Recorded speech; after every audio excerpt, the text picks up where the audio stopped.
Lao Tzu tells us that all streams flow to the sea because it is lower than they are. Humility gives it its power. Humility is one of the three jewels of Taoism, along with compassion and simplicity. In Taoism, humility is translated as the phrase, "dare not be first." Taoism teaches us that we are all just a small part of the great oneness. We can imagine ourselves as a collection of rivers that are all tributaries to a single stream of water. Despite the apparent separation between the different rivers, they're all connected to the same source. This source is the Tao.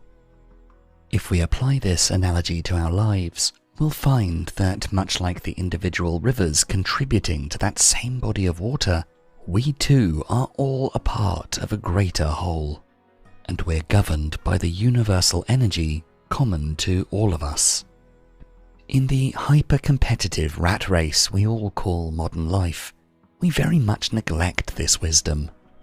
We all desperately wish to be the first one to do something or to go somewhere, but often that is too great a risk or requires more time and energy than is reasonable, as we are going against the flow of life. Also, competing and challenging others in order to be first can upset or offend them, and people often react badly to being challenged this way, sometimes even violently. Our efforts and struggles towards our goals creates an internal sense of value that often bears little resemblance to how valuable that goal is in reality. As a result, we become too hung up on labels and titles, social status, wealth, etc., so that when we achieve our goals, it naturally boosts our egos to a stage where we end up looking down on people who aren't on par with us.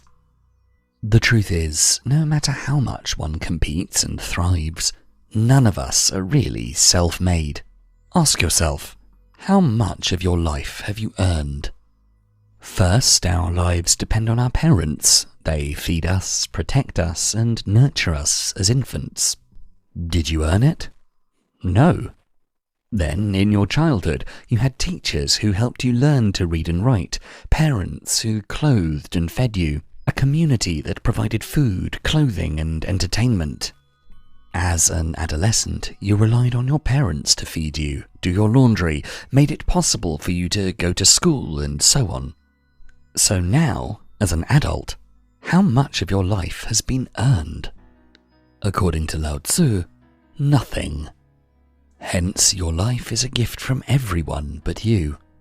You are where you are because of the benevolence and compassion of others.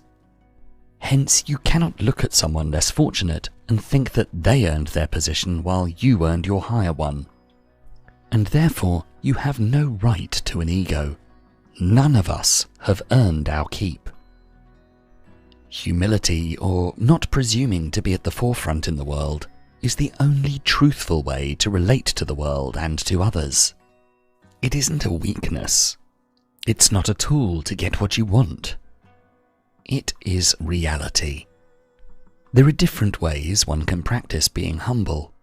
One of them could be taking a walk in the evening and thinking of everyone around you, your family, friends, your neighbors, work colleagues, and so on. Now think about them without their labels or wealth. Consider what issues they may be facing. Some may have a troubled married life. Some may be struggling financially. Others may be struggling with addiction. Think of ways you can help them without any expectations. If you begin to see yourself as part of others' lives, their problems will become your problems. But, by the same token, their joys will become your joys.